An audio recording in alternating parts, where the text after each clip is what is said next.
सही जीत कर आए हो कि गलत जीत कर आए हो, मुझे नहीं पता कौन कौन गलत जीत कर आया है, कौन कौन सही जीत कर आया है।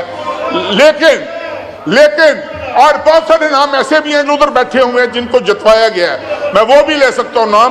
लेकिन मैं आखिरी ये मेरी गुजारिश है जनाब स्पीकर कि मैं ये समझता हूँ कि इससे मैं अपनी बात कर रहा हूँ, इससे बड़ी बेगैरती नहीं हो सकती कि किसी का हक मार के मैं इस सीट पर बैठा हूँ।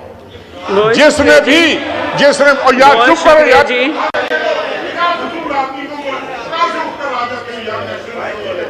बस बहुत शुक्रिया तारिक बशीर चीमा साहब, बहुत मेहरबानी, तशरीफ रखें।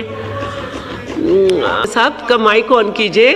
जी बहुत शुक्रिया डिप्टी स्पीकर साहब। अब ये आपको डिस्टर्ब कर रहे हैं, आप इन्हें समझाते नहीं। चेयरपर्सन साहिबा, आपको हम हमेशा डिप्टी स्पीकर साहिबा के नाम से ही बुलाते थे जब आप सिंध में डिप्टी स्पीकर साहिबा थी, और प्लीज़ टू सी हमारी ख़वातीन को उन सीट्स पे बैठ के अल्लाहुम्मा सल्लि व सल्लिम मुबारक अला सय्यिदना मोहम्मद व आलि मोहम्मद। क्योंकि मेरे भाई का नंबर है तो मैं 1 मिनट के अंदर ही बात करता हूँ। चीमा साहब से हमेशा एहतराम का ताल्लुक़ रहा और मैं इनकी स्टैंडिंग कमेटी का मेंबर रहा 13 से 18 के बीच साइंस एंड टेक्नोलॉजी में। गुफ्तगू उन्होंने की, मैं तो अभी बीच में आया हूँ, 2 दफ़ा मेरा नाम लिया है, उन्होंने कहा कि सच बोलेंगे तो सच बोलना चाहिए। हमेशा मैंने बिल्कुल आपको देखा, आप इशूज़ पे स्टैंड लेते थे। ख़ासकर मुझे वो वक्त याद है कि हुर्मत रसूल सल्लल्लाहु अलैहि वसल्लम का इशू जब था तो उसमें खान साहब की आपने सपोर्ट की, मेरी भी सपोर्ट की आपने। ख़त्म नबूवत के सिपाही हैं आप। लेकिन कुछ चीज़ें मैं रिकॉर्ड दुरुस्त करना चाहूँगा। देखिए, मैं आपको चीमा साहब दोष नहीं देता, आपकी पार्टी की पॉलिसी होगी, आपकी भी एक पार्टी है, आपके सीनियर हैं शुजात साहब। लेकिन मैं ये समझता हूँ कि जिस चीज़ पे मैं हमेशा शुजात साहब की और परवेज़ लाई साहब की फैमिली की बहुत ज़्यादा कदर करता था, कई दफ़ा उनके घर आना हुआ, उनसे मुलाकात हुई, कि जब ये हाथ देते हैं, तगड़ा हाथ देते हैं दोस्ती में। अफसोस कि साइफर वाले मामले पे पता नहीं कहाँ से इशारा आया कि आपको पीछे हटना पड़ा। आपका तरीका नहीं है, आपका तरीका नहीं है। मैं हैरान हूँ। मुझे वो जगह याद है जहाँ मेरा दूसरा बड़ा भाई मक्सी साहब बैठे हैं और वहाँ से मेरे बड़े भाई चीमा साहब ने एक स्पीच की थी। चीमा साहब आपको याद होगा, और मैं और मुराद सईद एक दूसरे को देख रहे थे। उस दिन चीमा साहब ने मुराद और मेरे और शहरियार भाई से ज्यादा खान साहब को सपोर्ट किया था, डिफेंड किया था। वो स्पीच आज भी रिकॉर्ड का हिस्सा होगी। मेरी ख्वाहिश होगी कि इस स्क्रीन पे वो स्पीच जो चीमा साहब ने खान साहब की सपोर्ट में की थी और उस स्क्रीन पे वो स्पीच जो आज खान साहब के खिलाफ की है, दोनों चलाएं और फिर फैसला आप करें कि सच कौन बोल रहा है। Thank you. और आखिरी बात, चूंकि वक्त बहुत कम है, तो चीमा साहब ने कहा, फिर सद एहतराम, क्योंकि जाती ताल्लुक तो है लेकिन पार्टी पॉलिसी से मजबूर थे, पता नहीं किधर से इशारा आ जाता है। ये इशारा नहीं तो पाकिस्तान के बेड़ा गर्क किया है। इसलिए तो उस दिन मैंने कहा कि यहाँ फैसले करो यार, हमारी लीडरशिप है लेकिन आप भी लीडर्स हैं, अली मोहम्मद साहब लोग हैं यहाँ पे आए हुए हैं, सच्ची हक की बात किया करें। मेरी तरफ तो डिप्टी, तो ऑनरेबल चेयरपर्सन साहिबा, आखिरी बात, सिर्फ 10-15 सेकंड। मुझे वो वक्त याद आता है और आज मैं चीमा साहब से एक्सपेक्ट करता हूं, बड़े भाई से, कि मैं सच बोल रहा हूं, आप भी बोलें। अगर इस बात में झूठ है तो आप मुझे कहें, अल्लाह के 100 नामों के नीचे हैं, कि इमरान खान साहब ने 17 सितंबर 2018 को मैं काबीना का हिस्सा बना as a state minister. Shahryar भाई पीछे बैठे हैं, जरताज भी बैठी है हमारी बहन, वो भी इस काबीना का हिस्सा थी, वो मेरे थोड़े बाद काबीना का हिस्सा बनी। ऑनरेबल चेयरपर्सन साहिबा, इमरान खान साहब की ये आखिरी बात बता के फिर मैं बैठता हूं। मीटिंग खत्म हुई, एजेंडा क्लियर हुआ।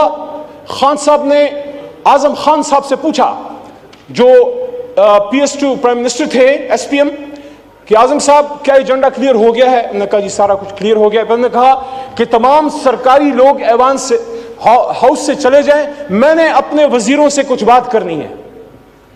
और जब वो चले गए, दरवाजे बंद हुए, सिर्फ हम रह गए और खान साहब रह गए। और मुझे वो बात खान साहब की ऐसी याद है जैसे मैं आपको देख रहा हूं, अभी मैं बात कर रहा हूं, कि खान साहब ने ये कहा कि मैं सियासत करने नहीं आया, मैं इस मुल्क को ठीक करने आया हूं, मैं अपनी हुकूमत कुर्बान कर दूंगा, लेकिन तुम लोगों में किसी करप्ट आदमी को नहीं छोड़ूंगा। ये इमरान खान ने अपनी काबीना को कहा, और जिस शख्स पर फिर कोई इल्जाम लगा उसको हटाया, और सबसे नजदीक तरीन शख्स जो उनके कभी भी करीब, उससे ज्यादा करीब कोई नहीं था, जहांगीर खान तरीन को उन्होंने फिर इन्हीं इश्यूज की वजह से चीनी कमीशन रिपोर्ट की वजह से हटाया। आप सिर्फ इतना बता दीजिए, चीमा साहब सच बोलिएगा, क्या खान साहब ने ये बात की थी कि नहीं की थी? बहुत शुक्रिया। तशरीफ रखें। ठीक है, इनका माइक ऑन कर दे, जी। लेकिन इसके बाद जनाब मैं नहीं स्पीकर, किसी को इजाजत दूंगी। बिल्कुल सही बात की है उन्होंने। अली मोहम्मद खान ने, मेरा भाई है, मैं दिल से उनकी इज्जत करता हूँ, प्यार करता हूँ उनसे। नेक आदमी, शरीफ आदमी है। मैं एक चीज़ को क्लियर करना चाह रहा हूँ कि हम बड़ी नेक नीति के साथ 2018 में बड़ी नेक नीति के साथ हमने हाथ बढ़ाया था इनकी तरफ कि शायद इस मुल्क के हालात बेहतर होंगे। जिस स्पीच का ये जिक्र कर रहे हैं, खुदा के लिए वो चलवाएं और डेट के साथ चलवाएं कि किस तारीख को मैंने वो स्पीच की थी। वो शुरुआत में पहले 1-2 माह की तकरीर थी और उसके बाद इन्होंने खुद गवाही दी है कि कैबिनेट की हर मीटिंग में हम स्टैंड लेते थे। पहली बात तो ये। और दूसरी बात ये कि आखिरी बात इन्होंने की कि इमरान खान साहब ने कहा कि भाई तमाम ब्यूरोक्रेट्स चले जाएं, सिर्फ मिनिस्टर्स रह गए। और मिनिस्टर्स को उन्होंने कहा कि मैं अपनी हुकूमत कुर्बान कर दूंगा लेकिन मैं किसी को करप्शन की इजाजत नहीं दूंगा। बिल्कुल दुरुस्त है। उन्होंने कहा था कोई वजीर करप्शन नहीं कर सकता सिवाय मेरे। I am the only one who is allowed to involve. तशरीफ रखे प्लीज। अगर तशरीफ रखे। हाँ, बस देखें, अब ये सिलसिला चलेगा तो फिर मैं बिल्कुल अभी करती हूँ। हाँ, आपका नाम? अब फतेहुल्लाह साहब का कर लूँ, फिर उसके बाद कर। ठीक है, जनाब फतेहुल्लाह खान साहब।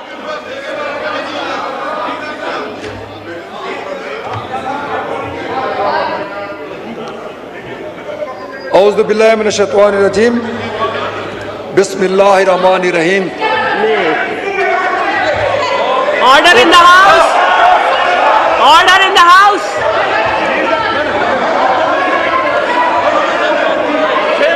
नहीं, ये तरीका नहीं है कि आप इस तरह करें।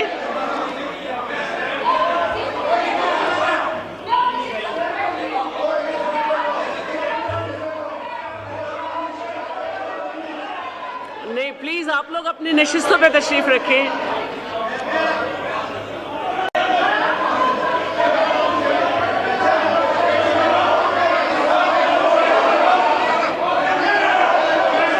आप लोग बैठे।